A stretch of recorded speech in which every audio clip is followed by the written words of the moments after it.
오늘 오전에는 세 종류의 어린아이의 영적 의미가 무엇인지 상고해 보겠습니다. 말씀드린 대로 성경에는 어린아이에 대한 말씀이 많이 나옵니다. 특히 어린아이와 같다, 이 말씀은요, 두 가지 상반된 의미가 있습니다. 하나는 긍정적인 의미. 애들은 세상에 때가 묻지 않고 순수하잖아요. 그래서 어린아이와 같다라는 건 순수한 신자, 순결한 신자가 천국에 간다라는 그런 말씀을 의미하죠. 또 하나 반대적인 의미도 있어요. 이중적인데, 어린아이의 일을 버려라, 오늘 본문에 말씀하고 있죠. 여기서 어린애 같다, 저 사람 어린애 같다, 이것은 나이에 걸맞지 않게 행동하는 것, 뭔가 부족한 것을 가리켜서 어린애 같다라고 얘기를 합니다. 그래서 우리나라 말에는요, 어리다라는 어근을 가진 말은요, 더 나쁜 것에 많이 사용이 돼요.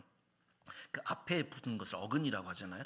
어리숙하다, 행동이나 모습이 성숙하지를 못하다라는 뜻입니다. 어리석다, 슬기롭지 못하고 둔하다. 어리버리하다, 어리버리하다, 그런 말 하잖아요. 언행이 야무지지 못하고 좀 미련하다, 이걸 어리버리하다고 합니다. 더 심한 말도 있는데, 어벙하다의 어근도 어리입니다. 어벙하다, 어리고 비어있다, 벙자가 비어있다라는 뜻이 돼요. 좀 뻥찌다 그러죠. 벙찌다, 비어있다라는 겁니다. 오늘 본문의 사도 바울의 이 어리다라는 말은 두 번째 의미, 나이에 맞지 않고 걸맞지 않고 뭔가 부족하고 어리석은 거, 미련한 거, 이걸 말하는 겁니다. 영적으로 볼 때요, 기본적으로 다 자라지 않은 사람을 어린아이라고 하는데, 성경에서는 세 종류의 어린아이가 있습니다. 오늘 특별히 어린이 주일인데 누가 영적으로 자라지 못한 어린아이와 같은지 한번 우리가 또 어떻게 하면 자랄 수 있는지 세 가지 교훈을 상고해 보겠습니다. 첫째로, 나이가 실제로 어린 아이가 있습니다. 잠언서 22장 6절 말씀 한번 읽어보겠습니다. 시작. 마땅히 행할 길을 아이에게 가르치라. 그리하면 늙어도 그것을 떠나지 아니하리라. 아멘. 가정이나 주변에 애들이 있잖아요, 어린아이들. 그런데 마땅히 행할 길을 가르치랍니다. 무엇으로요? 마땅히 행할 길, 마땅히 해야 될 거를.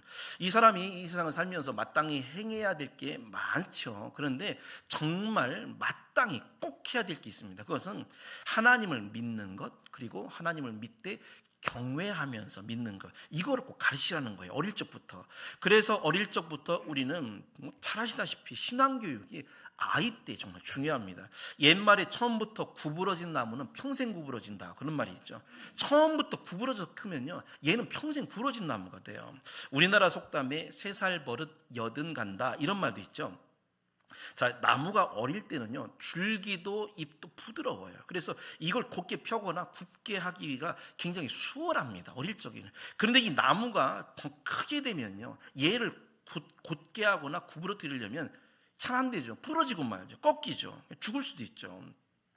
신앙교육도 마찬가지로 얘가 다 큰 다음에 뭐 어른 돼서 나중에 얘기하면 하나님 잘 믿겠지, 이렇게 생각하면 애들이 큰 다음에는 반감을 가지고 부러지거나 꺾여지게 돼요. 여러분, 중고등학교 때, 왜 중학생 고등학교 때 아이들이 확 교회마다 줄어들까요? 자랐다 이거예요. 자기들의 주관이 강해서 그런 거죠. 성경에는 훌륭한 인물들이 많은데 그중에 바울의 제자인 디모데, 여러분 잘 아실 겁니다. 디모데라는 이름은 하나님을 공경하는 자, 이런 뜻이에요. 이 디모데는 그리스 헬라 출신이죠. 나중에 그런데도 에베소 교회의 감동 목회자가 되고요, 로마의 황제 도미티아누스 황제 때 순교를 한 위대한 신앙이 됩니다. 그럼 이 디모데가 왜 이렇게 훌륭한 신앙인이 됐느냐? 물론 바울 같은 스승을 잘 만나서 가르침을 잘 받은 것도 있어요. 그런데 정말 더 중요한 게 있습니다. 우리 디모데전서 3장 15절 말씀을 읽어보겠습니다. 시작. 또 어려서부터 성경을 알았나니 성경은 능히 너로 하여금 그리스도 예수 안에 있는 믿음으로 말미암아 구원에 이르는 지혜가 있게 하느니라. 아멘. 구원에 있는 지혜가 있게 한다. 여기서 중요한 것은 어느 때부터? 어릴 적부터 성경을 알았다, 배웠다라는 거예요. 그러면 이 디모데가 어디서 배웠겠어요? 그 당시는 교회가 없었잖아요. 교회가 가정이었죠. 가정에서 디모데 후서 1장 5절에 보면 할머니 로이스와 어머니 유니게로부터 그 성경 배웠다고 그랬어요. 그래서 여러분, 가정이 기본적인 교회 1차적인 신앙교육의 장소가 되어야 됩니다. 제가 여러분에게 이 시간 주님의 이름으로 권면해 드립니다. 집안에 정말 어린 자녀 있잖아요. 왜? 유치원 다니고 초등학교 다니는 자녀.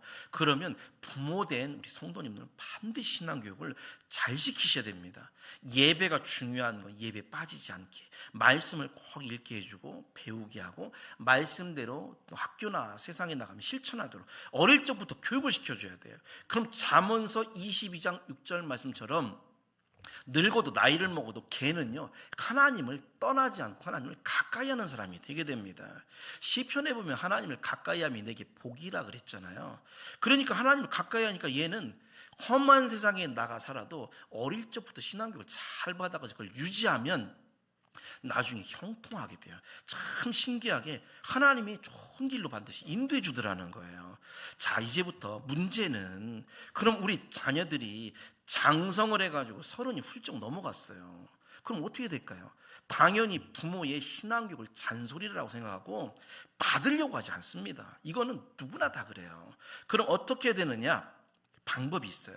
좋은 신앙을 가진 배우자를 만나도록 간절히 기도해 줘야 됩니다. 그래서 죄송하지만 여러분 사위나 며느리 될 집안 우리가 결혼할 때 이렇게 보면 경제적인 어떤가, 그 뭐 학벌이 어떤가 이런 거 보잖아요. 근데 기본적으로 봐야 되는 게 뭐냐면 그 부모가, 우리 며느리 될 사람, 우리 사위 될 사람의 그 부모가 교회 다니느냐, 신앙이 좋은가 안 좋은가를 봐야 돼요. 먼저. 그러면 신앙이 좋은 사람이면 그 자녀도 신앙 좋을 가능성이 많아요. 제가 아는 좋은 배우자를 만나는 거죠. 신앙 좋은 배우자. 그렇게 해줘야 돼요. 제가 아는 어떤 권사님 아들이 30대 초반에 이제 33살인가 그때 결혼을 했어요.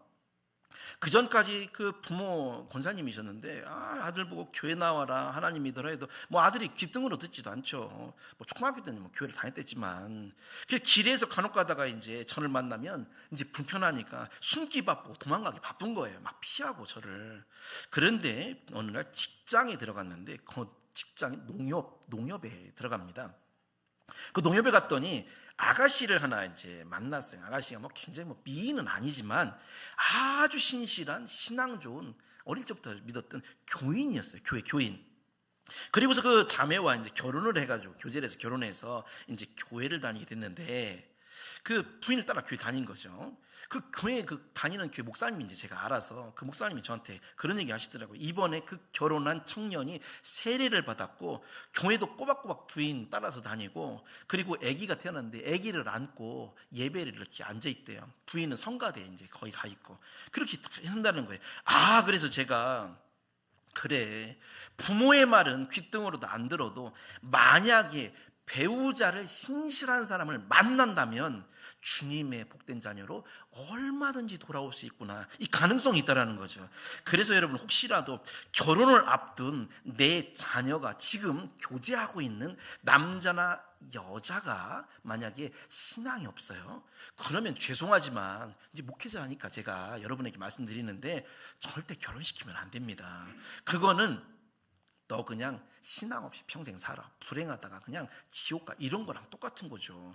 여러분 교회에 특별히 믿음이 있다고 하는 중직자 어떻게 내 자녀가 불신자랑 교제하는데 좋다, 니는 뜻대로 해라, 이것은 사실 그분이 그렇게 한다는 건 믿음이 없다라고 봐야죠. 그래서 장성한 자녀는 교회를 안 다니고 하나님을 안 믿으면 조금 늦더라도 좋은 신앙을 가진 배우자를 만나게 해주세요라고 부모된 자는 열심히 기도를 해줘야 됩니다. 그러면 이게 가능해요. 주님께로 돌아갈 가능성이 있어요. 자, 그러면 또 이제 결혼도 하고 나이 먹고 자식도 낳은 우리 자녀들은 그럼 어떻게 해요? 안타깝지만 이 정도 수준이 되면 누구 말도 듣지 않습니다. 이때는요 딱 하나 방법밖에 없어요. 하나님께 맡기고 그를 위해서 기도해 주는 방법밖에 없어요. 혹시 하나님이 부모된 우리 기도를 들으시고 환난이나 극적인 방법으로 아니면 강제적으로 그 문을 열어서 하나님께 돌아오게 하실 수도 있기 때문에 그래서 기도를 해줘야 됩니다. 물론 이제 나이 먹은 자녀가 막 50 됐어요, 막 60 됐어요, 이런 자녀가 주님께 돌아오는 거는 크게 자란 나무가 이 구부러지라고 하는 거니까 부러지거나 큰 고통이 있는 경우가 있어요. 그래서 이러면 안 되겠지만 혹시 그 자녀를 하나님이 돌아오게 하시기 위해서 큰 환난, 뭐 사업이 크게 망한다든지 큰 사고를 당한다든지 큰 어려움을 당하고 결국에는 강제로 우리의 기도를 통해서 강제로 돌아오게 하는 경우도 있더라라는 것입니다. 제가 복귀를 해보니까 그런 분이 있더라고요. 물론 이제 많이 아프겠죠, 그런 경우에는. 그러나 그렇게 구부러져 가지고 강제적으로라도 꺾여서라도 주님께 돌아오면 그 자녀는 복이 있는 겁니다. 왜냐하면 마태복음 5장 30절에 이 지옥에 가는 것보다 차라리 손과 발을 잘라서라도 내 눈을 뽑아서라도 지옥에 들어가지 말라고 그랬잖아요. 자, 그러면 우리 어린 자녀들을, 오늘은 어린 자녀들 특별히 자녀에 대한 신앙교육을 해줘야 되는데, 그럼 어떤 방법으로 해줘야 되느냐? 에베소 6장 4절 말씀 한번 읽어보겠습니다. 이 방법으로 하셔야 돼요. 읽어보겠습니다. 시작. 또 아비들아, 너희 자녀를 노엽게 하지 말고 오직 주의 교훈과 훈계로 양육하라 하면, 노엽게 하지 말래요. 감정 상하게 하지 말래. 윽박지르고 너 이놈 자식 오늘 교회 안 갔어? 더 심하게 하시죠. 왜 한번 화가 나면 막 남자 아버지들은 더 무섭게 하잖아요. 강제로 하고. 이거는 또 반대로 갈 수 있어요. 이해가. 이전 성경에는 보면, 우리가 지금 읽는 것은 개역개정이고 예전에는 개역성경이었잖아요.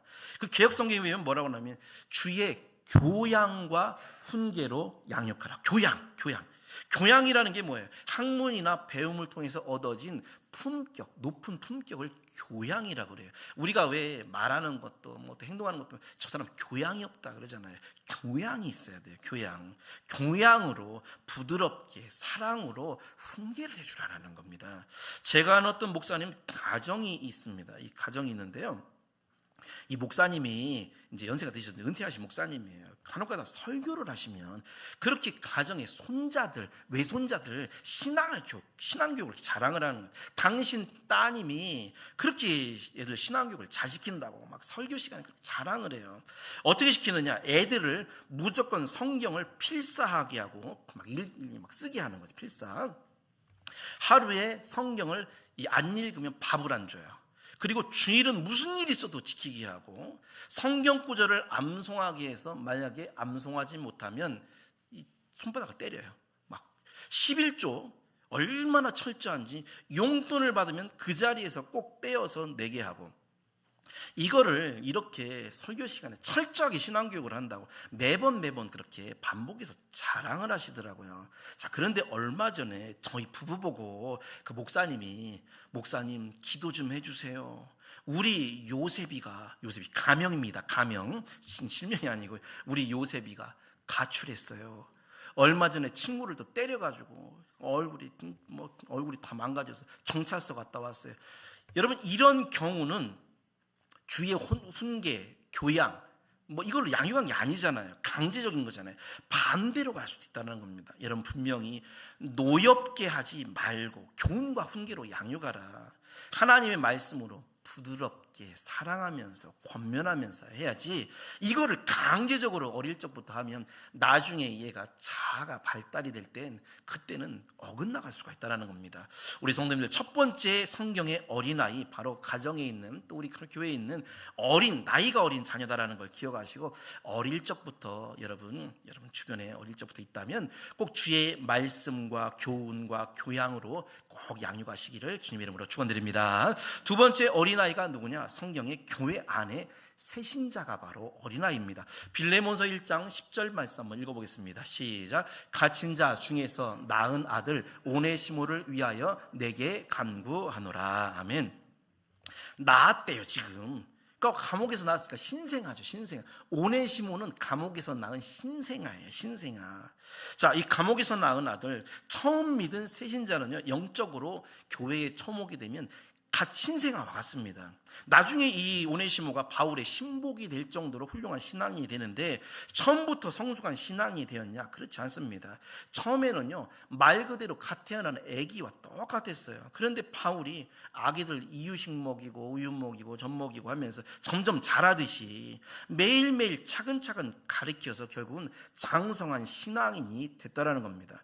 여러분, 우리도 우리 교회는 그게 심하지 않은 것 같아서 제가 감사한데, 교회에 여러분 새신자가 처음에 들어오잖아요. 그러면 어떻게 대우해 줘야 되냐면 그냥 어린아이랑 똑같이 대우를 해줘야 돼요.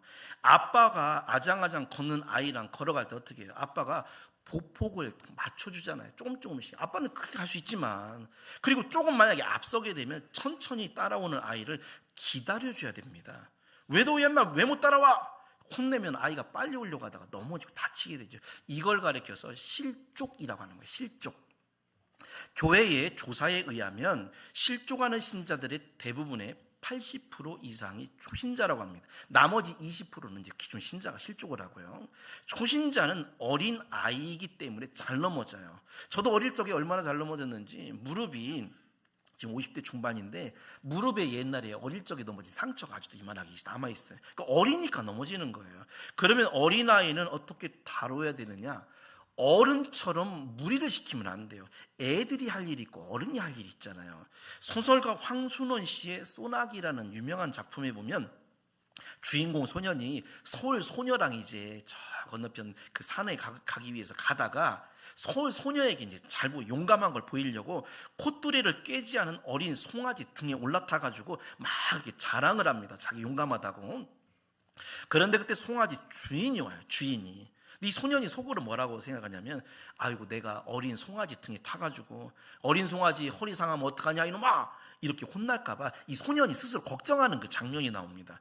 여러분, 어린 송아지는요 어려요, 말 그대로. 그래서 일을 안 시켜요. 사람도 타질 않아요. 그냥 어미소 옆에 따라다니는 게 어린 송아지가 유일하게 할 일입니다. 왜냐하면 어미소 보고 옆에 따라다니면서 배우는 거예요. 잘못해가지고 어린 송아지 등에다가 무거운 짐 싣고 일시키고 사람이 타면 허리가 상해요. 그러면 그 송아지는요 제대로 크지도 못하고 일도 못하고 그냥 죽게 된다고 합니다. 마찬가지로 교회에 여러분 새신자가 오시잖아요. 새신자, 절대 처음 오신 분들을 무리를 시키거나 또 강요를 하거나 해서는 안 됩니다. 어린 송아지처럼 허리가 상하고 오히려 잘하지를 못해요. 오자마자 새신자에게 11조 하셔야 돼요 한다든지, 무슨 봉사하라고 한다든지, 예배 그냥 무조건 다 참석하라고 한다든지, 오자마자 여전도에 들어와서 회비 내세요 이렇게 한다든지, 이거는 송아지 등에 무거운 짐 실어주는 거랑 똑같아요. 허리상이에요. 그 사람은 나가 떨어지죠. 나한테는 이게 가볍지만 송아지한테는 무겁다라는 거예요. 로마서 14장 15절에 그리스도께서 대신하여 죽으신 내 형제를 음식으로 망하게 하지 말아라. 나는 이 음식 먹는데 너는 먹어, 이렇게 하지 말라라는 겁니다. 내가 새벽 예배 드리니까 너도 해, 이렇게 하지 말라라는 거예요. 나 11조 하는데 너도 해야지, 이러지 말아야 돼요. 여러분, 예수님은 그 새신자를 위해 십자가에서 죽어주시고 구원해 주셨는데, 내가 신앙의 무거운 짐을 그 새신자에게 짊어지기 위해서 넘어지고 죽게 하면 어떻게 되겠습니까? 그저 새신자는요 무리하지 말고 이 송아지가 어미소 옆을 따라다니는 것처럼 장로님, 권사님들 옆에서 새신자들은 보고 신앙을 하나하나 배우면 되는 거예요. 아, 이렇게 하는 거구나, 이렇게 하는 거구나. 그래서 중요한 게 교회의 직분자들입니다. 직분자들. 왜냐하면 새신자들이 보고 배우는 것은요 목사를 보고 배우지 않아요. 가까이 가는 장로님, 권사님들을 보고 새신자가 이렇게 하는구나, 저렇게 하는구나, 어미소 따라다니듯이 송아지가 배우는 거랑 똑같아요. 옛날 어른 목사님들이 늘 하시던 말씀이 있었어요. 새벽 기도 다니는 신자에게 전도받은 사람은 새신자인데도 새벽 기도를 나오고요, 헌금 생활 11조 잘 내는 신자에게 전도받은 사람은 당연히 11조 헌금 생활을 잘하고 드리는데, 짠돌이 신자에게 전도를 받은 사람은 똑같이 인색하게 신앙생활을 한다는 겁니다. 주일 예배에 매일같이 늦게 지각하는 신자에게 전도받은 사람은 신기하게도 똑같이 그렇게 주일 예배를 늦게 신앙생활을 한대요. 보고 배우는 거예요. 여러분, 새신자는 논에 이제 갓 심은 어린 모와 똑같습니다. 발묘조장이란 말이 있잖아요. 묘를 오늘 심었는데 빨리 자라게 한다고 차 잡아 당기면 물 다 뽑아지고 죽게 되죠. 심은 모는 그냥 잘 자라도록 돌봐주고 기다려줘야 됩니다. 우리 성도님들, 우리 교회의 직분자들, 중직자들은 충실한 어미소가 되셔야 돼요. 그리고 세신자는 어린 송아지입니다. 그 세신자들이 우리 장로님들, 권사님들, 집사님들의 신앙을 옆에서 보고 따라다니면서 잘 배우고 잘 자라게 여러분 인도하시기를 주님의 이름으로 축원합니다. 세 번째, 마지막으로 누가 어린아이냐? 교회 안에 믿음이 자라지 않는 사람은 어린아이와 똑같습니다. 어린아이의 일을 버려라. 에베소서 15절 말씀을 읽어보겠습니다. 시작. 오직 사랑 안에서 참된 것을 하여 범사에 그에게까지 자랄지라. 그는 머리니 곧 그리스도라. 아멘. 자라야 된답니다. 성장해야 된대요. 여러분, 세상의 모든 것은 표준이 있습니다. 표준. 사람의 키와 몸무게, 표준이 있죠. 평균이라고 할 수 있죠. 그 나이대에 맞는 키와 몸무게가 있습니다. 물론 이제 환경이나 유전적인 여건을 따라서 어느 정도 차이는 있지만 그래도 이 시대에 평균, 표준이 있는 거예요. 외적인 표준. 초등학교 때 대부분 키가 140cm 정도가 표준이라고 합니다. 중학교 때는 160대, 고등학교 때는 170cm. 지금 우리나라 남자, 성인 남자의 평균 키가요 172.5cm래요. 172.5cm. 1991년도 제가 대학교 다닐 때 1991년도 남자 평균 키가 얼마였냐면 168.3이었어요. 168.3. 이 비밀인데 제가 알려드린 제 키가 168입니다.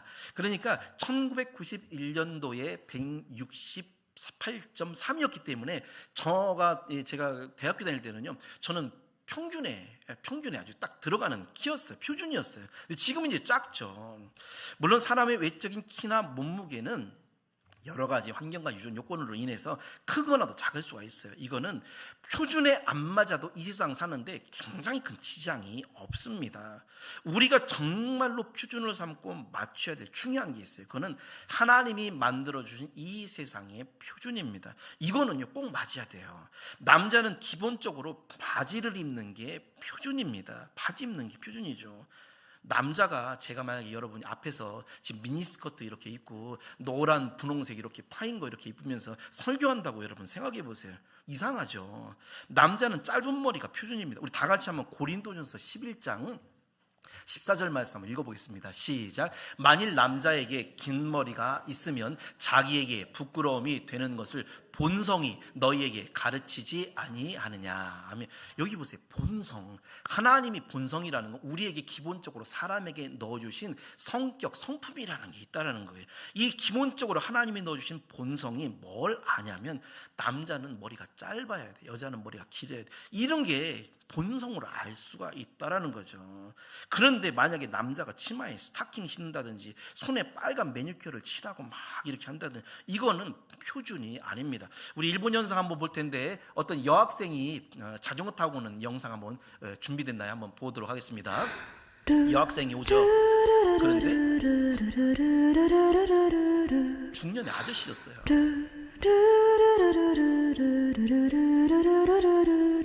여러분, 이게 제가 힘이 이따가 하겠습니다. 이제 방송 지금 나가니까. 여러분, 남자는 남자의 모습이 있고 여자는 여자의 표준 모습이 있어요. 그런데 요즘은 남자와 여자의 경계가 굉장히 모호해집니다. 남자가 남자를 좋아해서 결혼을 하고요, 여자가 여자를 좋아해서 결혼을 한대요. 그리고 또 그게 좋다고 세상이 지지하고 막 박수를 쳐줘요.